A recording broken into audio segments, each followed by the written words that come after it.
Yep. And you've been to a number of missions. Well, you've been overseas a few times. Mission trips. And kind of a world traveler. His work takes him all over the place. So you've been to like 70 countries. Not quite 70, but 50. And he's been, I'm on a subcommittee of the mission board, and so I've got to work with Jeff a little bit here and there. Some of you might remember him when he came here. What was that? 4 years ago. 4 years ago. Yeah, 4 years ago. And talked to us about when we were still a mission congregation, and he gave us some counsel and met with our voters and did a Bible class for us on some of the work of the Synod in our domestic fields, and talked to us about going off subsidy. And then shortly thereafter, we did indeed go off mission subsidy. So you might recognize his face from that. And I'll stop rambling. So without any further ado, here's Mr. Jeff Radichel. Good man. Wow. Boss, that's awesome. It's a blessing to be here. It's great to see all the faces, and I'm excited. It's hard to believe it's been 4 years. If there was one thing that I'm hopeful that today's discussion has is, gratefulness. I mean, I'm grateful to be here, and the thing that I would ask all of you just to consider as we go through this is, are you grateful? And I'll talk a little bit more about how that applies to you personally when we get to the end of this, but I think it's a really important piece as we go through this is gratefulness. So it's hard to believe what the difference 4 years makes, right? So it was a morning like this at yesterday we actually drove past the previous church building. Your sign's still up, which is really great because it's advertising to people to come here. It's fantastic. But we were at that meeting, and I was really grateful to hear what was going on within this group, and it encouraged me. And so I'm hopeful that this does the same for you. There is so much going on domestically that's really positive that I'm just excited to tell you about today. One thing before we start on the domestic side is there's also a lot to be grateful on the international side. So I'm not sure if everybody understands the numbers. So in case you're not aware, we help serve over 135,000 souls in over 18 countries globally with the small group of believers that we have. Do you want me to say that again? Okay. We serve over 135,000 souls in over 18 countries within this synod of about 6,000 people. So my grandmother used to have a phrase when I was growing up. She would say something like, "You talk like your head's frozen," right?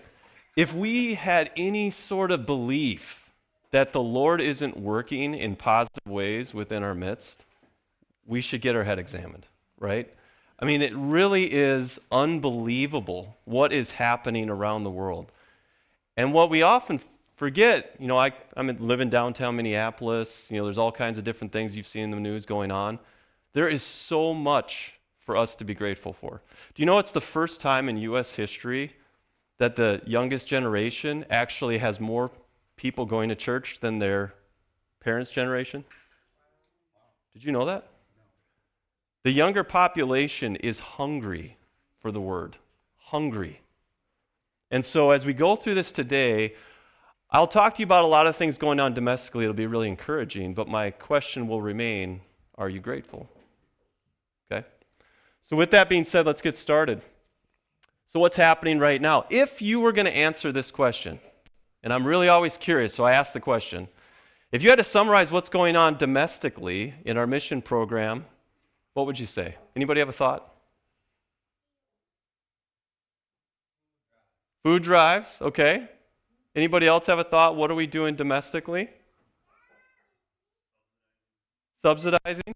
I've heard nothing, by the way, just so you know, so you can start from whatever premise you want.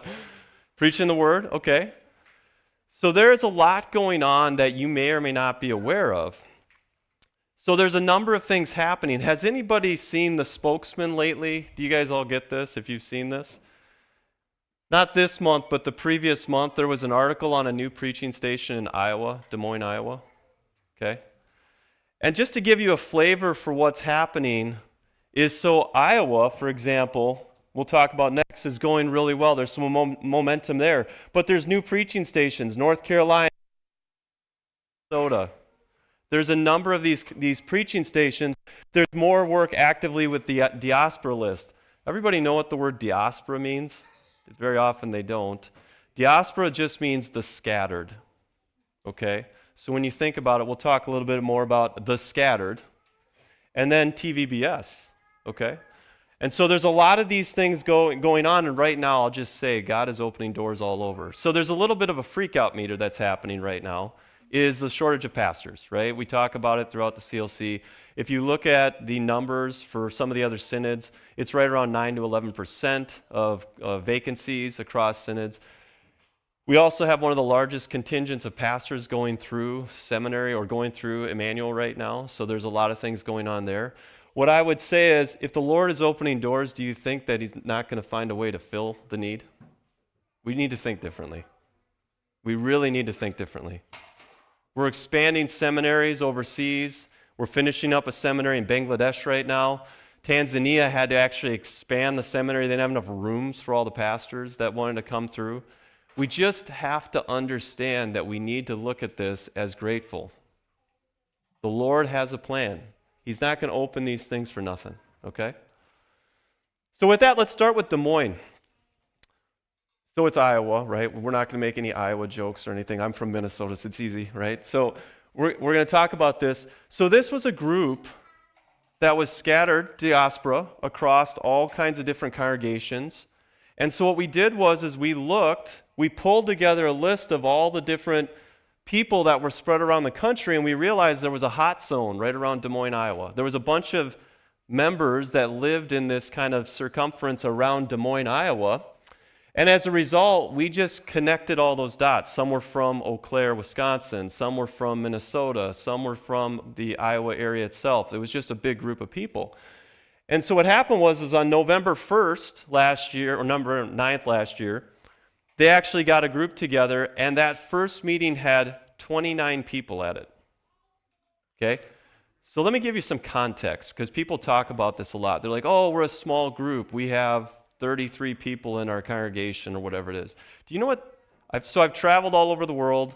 I've been to, Maasai villages in Tanzania. I've been, India and all sorts. Do you know what the average size congregation is around the planet? So the average size congregation in the CLC is about 35 people. The average size in Tanzania, it's about 33 people. You know what the average size in Mexico is? It's about 33 people. We forget that so often in the Bible, most of the, you look at the places now, Turkey and Greece and all these things, they're all home congregations.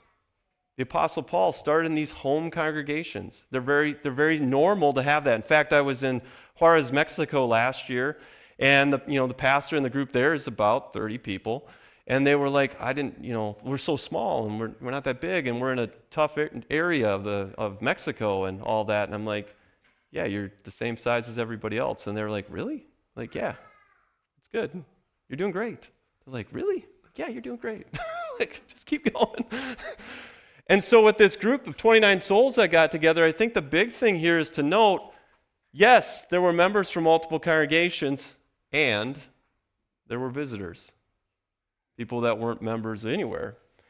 And so as a result, what's happened now is two pastors, Pastor Krause and Pastor Mayhew from Mankato, are serving that group, and they have 5 lay members who are conducting worship services and meeting weekly. This was one example. They have no building. There's no committees. It's just people around the Word in a place to gather. That's it. Sometimes we have a tendency in the United States or just in general as people to overcomplicate things. This is really pretty straightforward. Hey, what do you want to do today? Let's go study the Word. Why don't we grab a coffee shop, right? It doesn't really require anything more than that. And so Isaiah 55, so shall my word be that goes forth from my mouth. It shall not return to me empty, but it shall accomplish that which I propose or purpose, and shall succeed in the things for which I sent it. The Lord's opening doors all over the place. Are we grateful? With that being said, what's happened then this gives you an idea of the map of what happened in Iowa. So we have Des Moines here in the middle, And so you can see the locations of all these different members, and you can see the closest two congregations. One's Okabena at 4 hours away, another one's Austin, Minnesota at 2.5 hours away, but now we basically have a new congregation. Just people getting together around the Word. And so with that, we are looking at this diaspora list. It's connecting the scattered. That's all it is. It's connecting the scattered. So diaspora goes back to scattered believers, and sometimes we've had people in these conversations ask, like, okay, Jeff, like, what is scattered? How far? It's everybody. Ironically, in the Twin Cities, the membership plot of the different congregations is so intertwined. Like north and south, we have 3 congregations in the Twin Cities, but it's so interacted. For us, it's like sometimes it's just a matter of if we know where everybody's at. For example, University of Minnesota downtown has multiple congregations with students there, and the students don't even know the other students are there. It's just we don't know. I was in Dallas a couple weeks, or in November this last year. I put the screen up later on, and I showed them, yeah, this is where all the people we know are. And one person came up, oh, I'm about to retire. I'm moving back to Pennsylvania. I didn't know we had people up in Pennsylvania. It's like, now you do. Like, go call them. It'll be great. And so what happens is we don't know what we don't know. So because we don't have these maps of these, we don't know where these hotspots are. Once we map the hotspots, they reveal these opportunities and preaching stations for people that don't even know that there's others around them they could get together with. Literally, that could be down the road. It's that awesome. By the way, this is a very interactive conversation, so if you have questions, please stop me as we go. All right? Any questions on that? Yes. Oh, sorry, go ahead.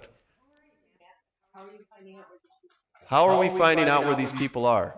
That is the right question. I'm going to pause that because I'm going to answer that. Kind of related to that a little bit, so I'll let you go. Oh, okay. All right. Perfect.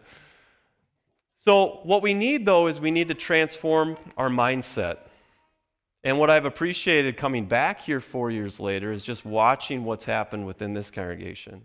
I don't know if you all understand this completely. I know it's been encouraging to be here. You have a new building, right? We were talking about this 4 years ago, all the different things going on, the growth. Your story is encouraging to other congregations. Please share it. It's encouraging to other members. Please share it. And so what's happened is we need to actually, and what we're looking at is I've been a board member for now 6 years. What's interesting is when I first started out as a board member, 10, 20 years ago, I had been praying about, like, how come we're not active domestically?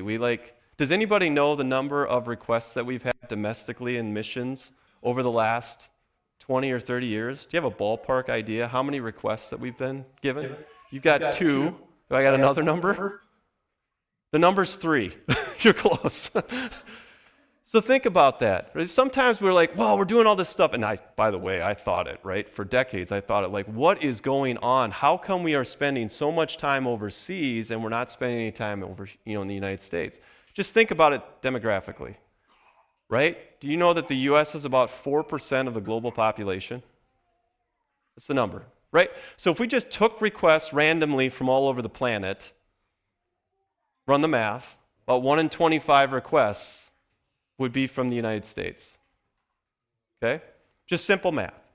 And so what you have to also understand is the mission board historically, and it took me a year, so I have no concerns for anybody's where they're at this. It took me a year to realize that we're not I said the words at one point, like, hey, we're not proactive. And they're like, yeah, how in the world are the 5 of us going to be proactive around the country? Like, how does that even work?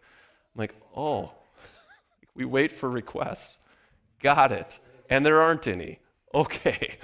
All right. So as part of that mindset shift, though, what we've coined it is, how are we getting to a place of being ready? How are we ready as a group to respond to the needs and the requests?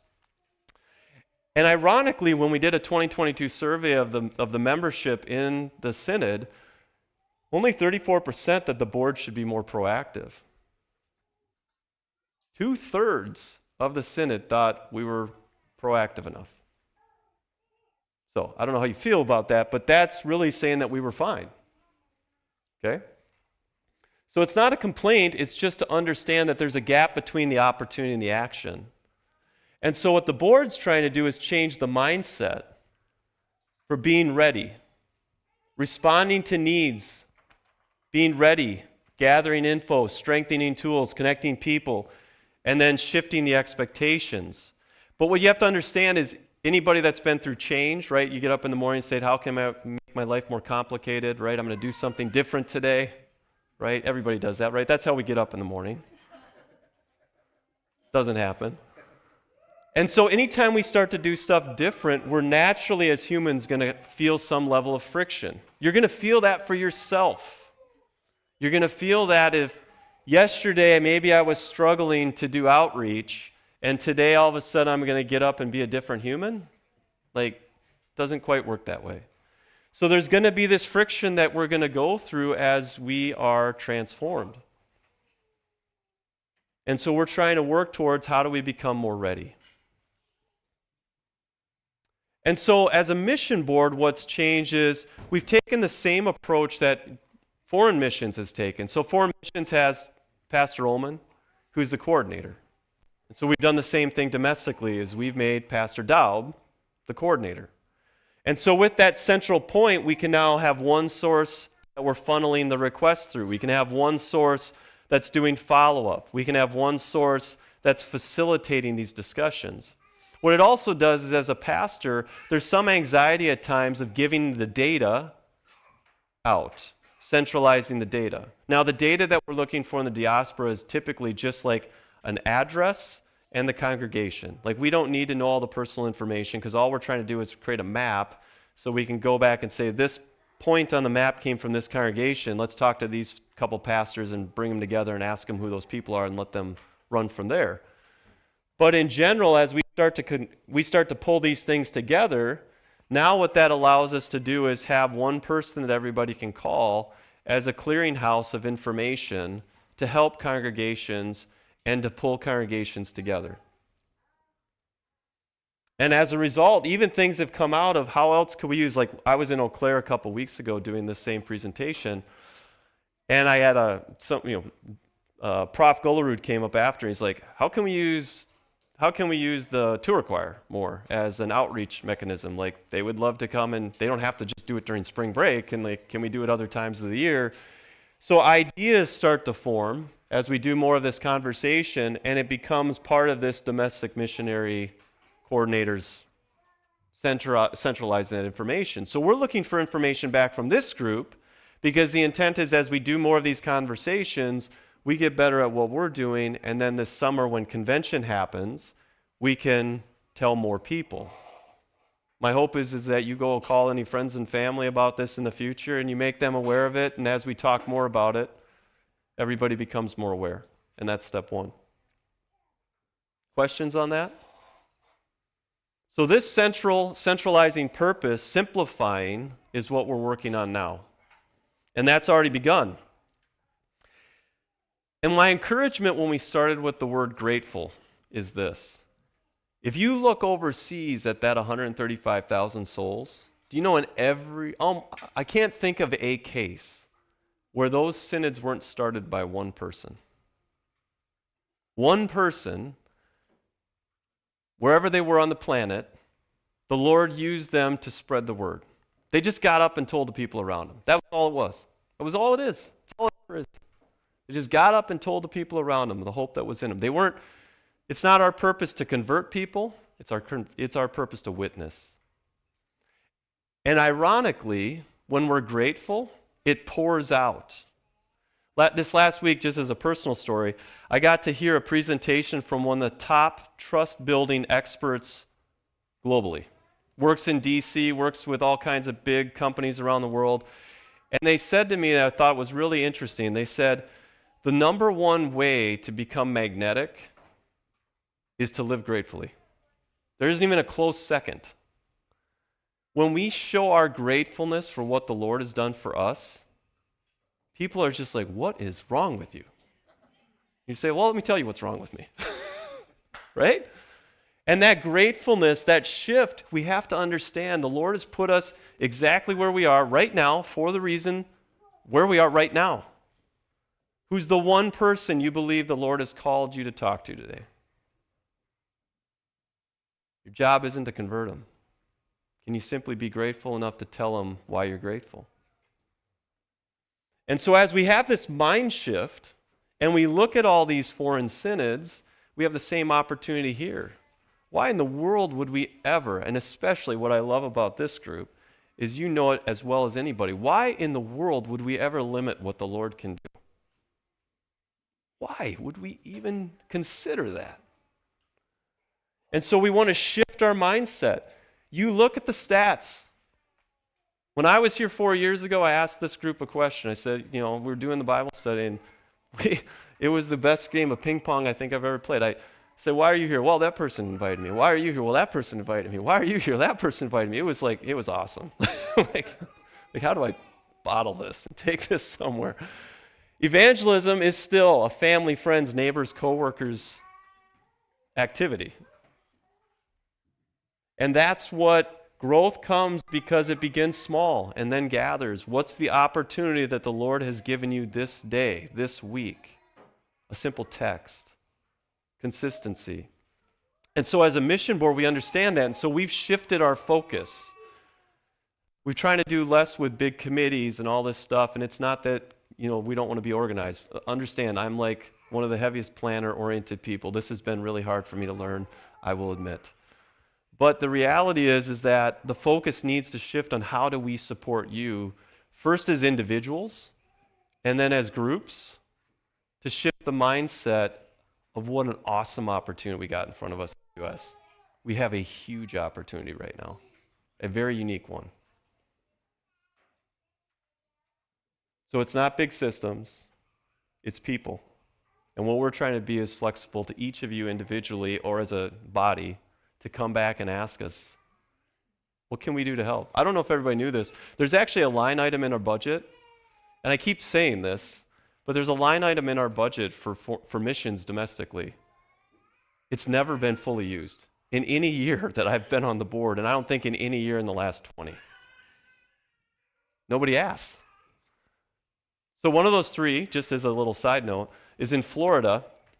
Pastor Rob Sowers and Kate, his wife, they just put a request in for like blankets and things, and they literally every month have a gathering on the lawn. It's Florida, right? So they don't have winters, right? So, but every month they have this gathering on the lawn. They put blankets out, and it's now kind of lived a life of its own. They have so many homeschool Facebook groups and things that there's more and more people that gather in. I think they have up to like 50 people that just show up with kids, and they do a little TVBS kind of devotion every month. Simple things, right? And only one person, Kate, started it. Just say, hey, let's do this. Simple requests. It starts with one. It starts with each of us individually. And it's just a witness. Are we grateful for the opportunity we have? Questions? Did you say, how much you said that, is that live domestic missions? Does that get used there? Like, what do people use that? We've had 3 requests. And so the blankets was one. Other congregations have used it for like website kind of work. Others have used it for like online ads. A side note, I don't know if you knew this, there's a program through Google Ads that congregations can get, and I'm not saying this out of line, 10,000 Google AdWord dollars a month for a year to promote their congregation. Like, yeah, you look at me like, are you serious? Like, yeah, no, I'm serious. They got it in Florida. And often congregations don't know it exists, and they don't know how to utilize it anyway. But there's all another stat that I'll tell you. You know what the average giving per family is in the United States? It's 3.2% of their income. Okay? I say that simply because money and resources are never a problem in any problem-solving situation. That's never the issue. Money and resources are typically never the issue. I mean, the Lord fixes this stuff in ways that you don't realize. It's not money and resources. It's human capital. It's a willingness. It's a gratefulness to step out. Oh, I got fist pumps in the back. That's awesome. Go ahead. You do not have to be on mission status to ask for the funds. I've said it's being recorded too. I do not have to be on mission status. And if I'm wrong in that, we'll just override anyway. It's fine. No, you don't have to be on mission status. Questions? Are we grateful? Okay. And so as a result, what's happening now is it's more of a mobilization effort. It's more of a mobilization effort. How do we mobilize the willing to do work in this field? So the Lord's already provided workers. We're worried about number of pastors and all that. The Lord has already provided workers for his harvest. Stop worrying about it. Okay? Don't use that as a reason not to move forward. Example, TVBS has 22 ILC students ready, signed up to help. Now, this isn't the old TVBS where we put them in a bus or a van and then they cart off to an area. The idea here is we have 22 students ready to help any congregation during the year to come out. It might be as simple as a one-day TVBS, just to come out as teachers, maybe support staff, whatever it is. You know what would be a shame? If we didn't let the 22 students do what they're hoping to do. We have the resources, right? And what this does is it builds momentum locally. The goal here is for the mission board is to help you with capacity. That's our goal. Capacity and direction. What do you need? You know, the Bible's pretty clear. If you don't ask, you don't get, right? Pray for wisdom. If you don't do that, that's on you, right? And so we have this, so what are we asking? How do we continue to build the momentum? How do we build the capacity for, in this case, your congregation going forward? And really what we're trying to do is minimize all the overhead and put those boots back on the ground. And Pastor Dobb, remember that when he was here last, and he had this discussion. You guys had some of the in-reach discussions, right? And he was here last time. He said make sure you talk to him about that again, because that was really, for him, the moment that this all got kind of locked in, clear. So thank you for that. He and I talk a lot about it. And so really the goal here is to drive the capacity. And so traveling TVBS or Vacation Bible School, right? Volunteers, we talked about the 22, and there's others. Short-term programs, strengthening local outreach. And it could be for outreach, pure outreach. We want to grow an area. It could be for in-reach. I only have 7 students or 7 kids here, and I don't know if I'm going to get anybody externally. Who cares? Do it anyway. Practice. Or a blend where I have some outreach, some in-reach. It's all good. It's all good. It also speaks to the expansion of the manpower and mobility in trying to look at other ways. So we don't want to abandon these small rural congregations. We hear it all the time, like, hey, there's these dying congregations in the middle of nowhere, and like, what's going on there? We just got done talking about Des Moines, Iowa. They'd probably be upset that I'd say that's the middle of nowhere. It's not, but you know what I mean, right? Like, it's not in what we think of these big areas, right? It's not a Detroit metro or a Minneapolis metro. And yet there's tremendous opportunity in these areas. And we can help each other, whatever that area and that opportunity to be. And so our role as a mission board in the expansion is to be the clearinghouse. You got questions? Call us. You have ideas? Call us. You want to try something? Call us. That's cool. We're here. Totally cool. Okay? And the change in the mindset, which I heard the story yesterday, so I know you're doing it. This change in mindset of this like one-off TVBS every year kind of thing. Hey, we do this one week and then everybody just knows I love what you guys do. It's a monthly thing. You know, parents dropping kids off on a Friday night. That's fantastic. We need to be doing that kind of thing in more places. But what we're looking to do is how do we create more of a cycle of Vacation Bible School where it's going on year round, and so the community is constantly bringing people in. And what support do you need to do that? Do you want some students from Emmanuel to come out once a quarter and help with that? Like, whatever that might be. The question is what do you need? And our goal is to start small and build capacity. That's what we're working on right now. So this is TVBS. Questions on this one? Super clear. They'll do both. What do you need? Our goal here is to support whatever capacity constraints you have.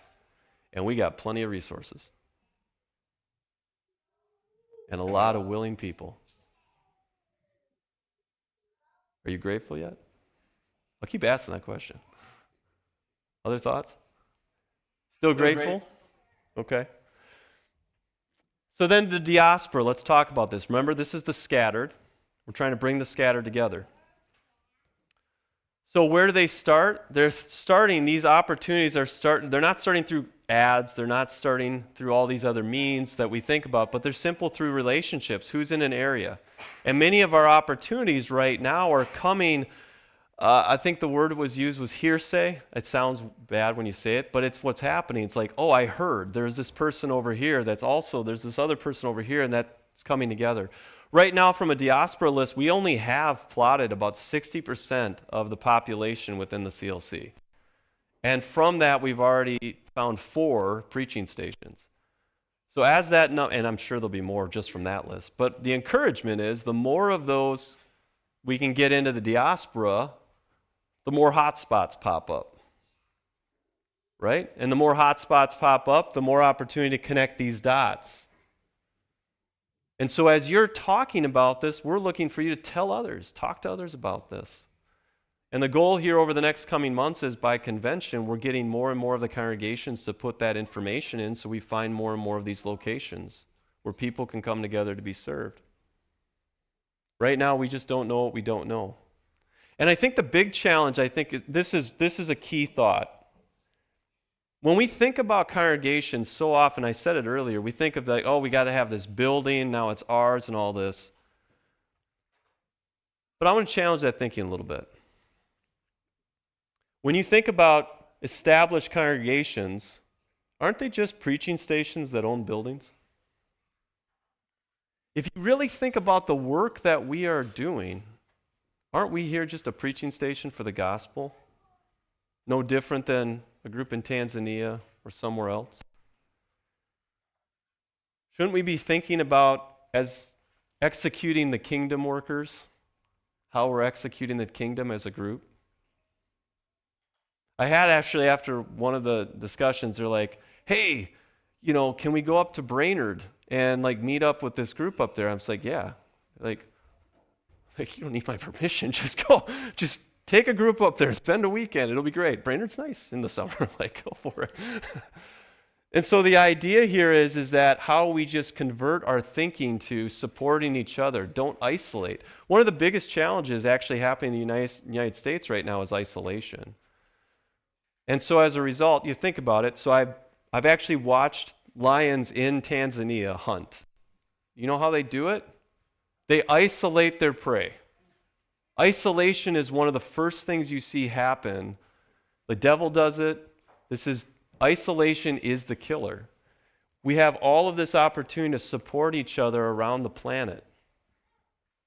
And as we start thinking differently about the kingdom and where we can support each other, it opens up these opportunities. So our goal right now is to continue to build the map. Look at the hotspots we already have and completed. 60% is what we have again. Better data equals better stewardship. Here's the map as it sits today. Okay? Hot zones all over the place, right? You can see this belt right in the middle. This is some of the discussions in those areas of Iowa and the rest. But there's other places, like when I was in Dallas, people are like, oh, you got stuff in Pennsylvania. Who are those people? I'd like to know them. And this is where the more plots we can put together, the more we can pick up more locations where there's potential opportunities for preaching stations. And that's what we're working on right now. And it's awesome. It is awesome. The conversation's already going on. Questions on the map? It's not really on the map, I guess. But is there like a list of those preaching stations anywhere? Are they on directly to the website? It's a great point. So I'll just say a caveat. There's a lot of work that needs to be done on all of the website stuff on the CLC. We actually, at the Mission Board, has 7 unique websites right now. We know it's an issue. We know it's an issue and an opportunity, but that's part of the work that we're doing right now. There's not really we haven't really done a good job like putting that list out there and together. And that's part of what we're doing now and trying to update that. But yes, the short answer to that question is we need to do better. We don't have that all published. You know, like your brain or fishing or something. Correct. It's a popular vacation spot out there. It's like, dude, I had no idea we had one in Brainerd. You know what I mean? Exactly. So. Go to church while I'm on vacation. Exactly. So the comment just for everybody else is everybody wasn't aware that we had a Brainerd one. Could we have a somewhere where people could go to look those up? For sure. Was there another question up front, Matt? I mean, it was kind of similar to Carl. I mean, we're planning for traveling this summer, and I see like up along the East Coast where we're thinking about going. I can see, yeah, up in that area. Wouldn't it be fun if you were on that trip on a Sunday morning? You could just say, "Oh, there's some people up here. Let's just go see if they're around. Even if there's no church, let's go have coffee or Bible study somewhere." Wouldn't that be? Yeah. So publish the whole plot map so people know if they're on vacation who they might connect up with. Love that. Another thought? Yeah, I was wondering if it was available to see somewhere, and I was thinking back to my own experience, probably 10 years ago now. You graduate from school and you decide, where am I going to look for a job? Yep. And your parents and everybody else is pressuring you. You gotta find somewhere with the church. You gotta find somewhere with the CLC church. And so you go to the website and you look for where are the CLC churches, and then you like restrict your job search to places. And then you're not gonna get like the people who are maybe raised CLC all their life who could actually contribute to a new preaching station in a place like this when you don't have this available to see. So like for me, if I saw, there's like a handful of people in Indianapolis, there's a bunch of people in Mooresville, North Carolina, like for sure that would change where I chose to go and what I chose to do, which would be helping your whole mission of trying to establish these places. But we have to kind of like, at least my experience, it's ingrained that like, well, no, you gotta go to like a Messiah Eau Claire or like a Hills Corners or Oakville or whatever. Like, you know what I'm saying? I know exactly what you're saying. So just for the sake of everybody, the comment is, if we had this published, it would also help people as they're looking for people in areas that they don't know exist and could be part of the solution, so to speak, to support these areas if we're looking at locations to work. It's a great comment. Yeah, I listened to Ben's comment. I think back to when I got out of college and was looking for my first job. What if I had taken that attitude? Yeah, you wouldn't be here. 35 years ago, what was here? Yeah. Right. Preaching station, right? So, yeah, if you would have done that same approach and not kind of looked at what was going on in Detroit, we might not be in the same place we are in Detroit, right? Right. It's a great point. So we want to continue to build this. I would encourage you to talk to those that you know to encourage them to get this on the list. I will tell you that's similar to the statisticians when they talk about congregations giving their stats to the CLC. It's like pulling teeth. This is also can be a challenge. So we're looking for everybody to help us raise the awareness to get as many people to put their information in here as possible so we can help go on this path. So a couple more to talk about. We haven't, talking about North Carolina. Here's another one to be grateful for, Nebraska. So we have a church in Valentine. Ooh, I got a woof in the back. That's, woo, all right. So we got Valentine up here 5 hours away. We've got Sioux Falls at 3.5. We've got Blue Springs, Missouri at 3.5. Boom, Lincoln in the middle, and a group there, right? You look at the map and where it's plotted. If we just had that, or we just had Iowa, that would be awesome. I'm not done. North Carolina, Sanford. You can see another hotspot area. We have Columbia down in South Carolina, but there's a group that's been meeting regularly. Now, they just moved from Sanford to another place close by, but it's in that same region. And so we have another preaching station now in Sanford, that Sanford area.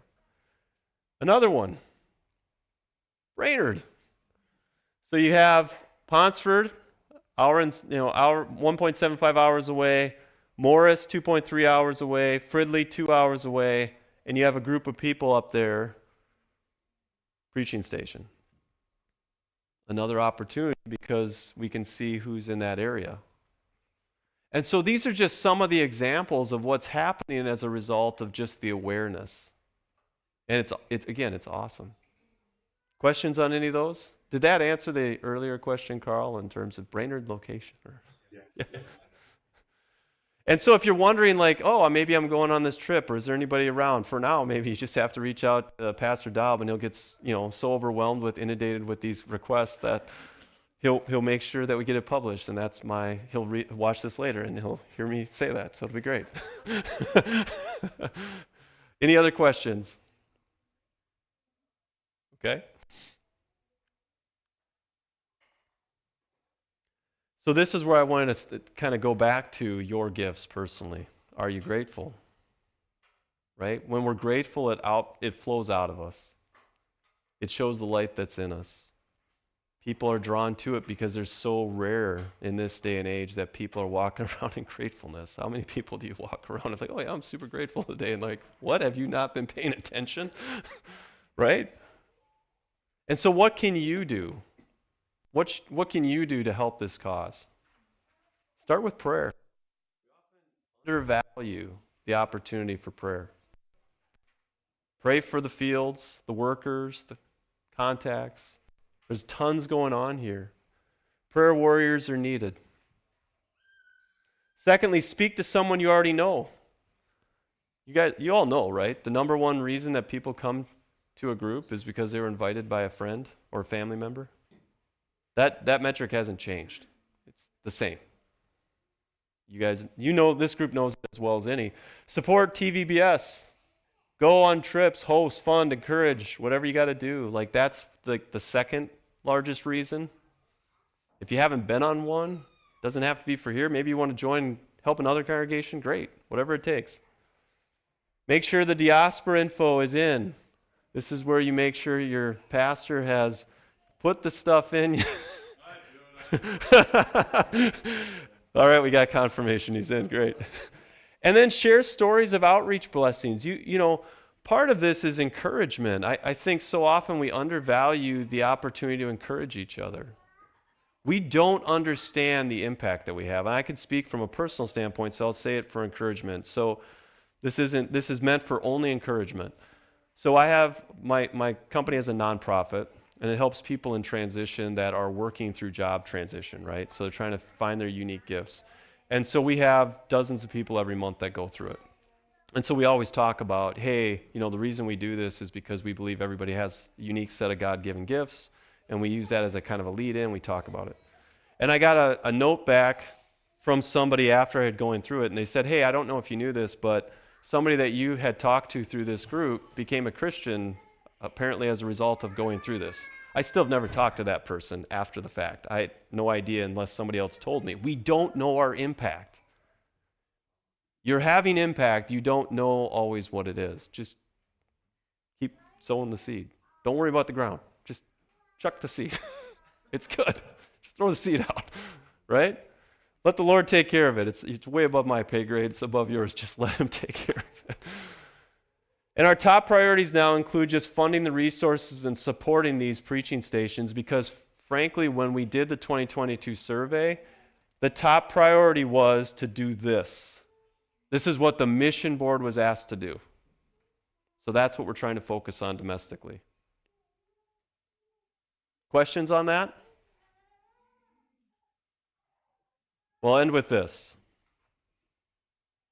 What is the one next faithful step the Lord might be calling you to do right now? What is the one next faithful step, maybe a little uncomfortable, the Lord is calling you to do right now? Look for the open doors. Someone said it in one of these presentations. Anytime, they said it this way, every morning I've gotten up and I've prayed for the Lord to give me an opportunity to share my faith. It always happens. Always happens. Try it. It always happens. The Lord is looking for those opportunities. And often the way it begins is our time in the Lord. If there is one thing, and we were talking about, Pastor and I were talking about it yesterday, when you're in the Word regularly, there is nothing but that pilot light turned into a burner. Like you're struggling, just get in the Word more. If you want it to fire it up, get in the Word more. It'll do that. The Lord is there. He's got the harvest ready. We've got an awesome situation going on in the United States right now. Get excited. Don't worry about the resources. If the Lord's opening doors, He'll figure it out. Any questions?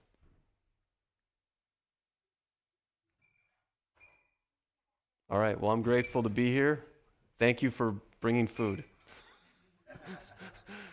Have a blessed day. Yep.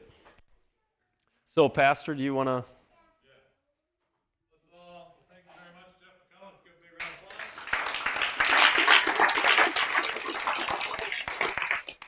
We appreciate you coming all this way to see us. Let's have a meal prayer, and we will. I'll look for directions from who's ever in charge of it. Let's pray. Lord, you open your hand and satisfy the desire of every living thing. This is the day you have made. Let us rejoice and be grateful for it. Come, Lord Jesus, be our guest, and let these gifts to us be blessed. Amen. Oh, give thanks unto the Lord, for he is good, for his mercy endures forever. Amen. Jeff is going to be sticking around, and I got to take him back to the airport around 8 o'clock tonight. So you are welcome to ask me questions, and I'm sure he'll make himself available during the meal and after the meal, and you can bug him that some more. I'm sure he'd love it. And be grateful for it. Do we have directions on food?